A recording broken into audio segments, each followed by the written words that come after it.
স্মৃতিসৌধের প্রতিষ্ঠাতা major general Abdul মান্নানের সুযোগ্য কন্যা, যুক্তরাজ্য লন্ডনের সামাজিক ও সাংস্কৃতিক আন্দোলনের নেত্রী শেলি মান্নান, যিনি আমাদের অনুষ্ঠান দেখে চলে আসছেন, ডাইরেক্ট বিমানবন্দর থেকে এখানে এসেছেন।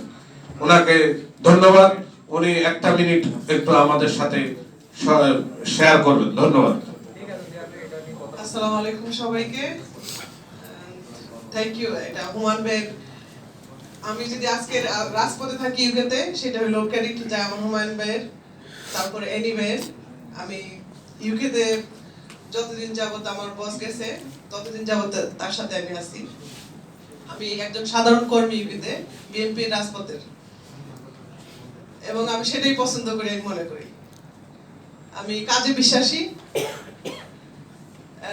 আলহামদুলিল্লাহ আমরা সাকসেসফুল, যেটা আমরা চাইছি সেটা পাইছি। আমাদের এখনো অনেক কাজ বাকি আছে। আমি অনেক প্রাউড করে বলতে পারি যে আমাদের বাঙালি অনেক সাহসী, এটা প্রুফ দেখাইছে। এটা তারা যে বাঙালি। আর আমি সবচেয়ে আজকে এটা জিনিসটা বলছি, আমি ডাইরেক্ট কিন্তু এয়ারপোর্ট থেকে আসছি।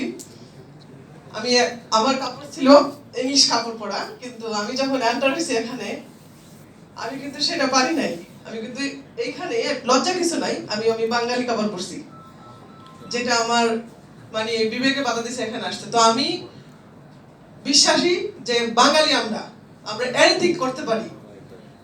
আমি কিছু বড় কিছু বলবো না। আমার তরফ থেকে আপনাদের সবাইকে সালাম,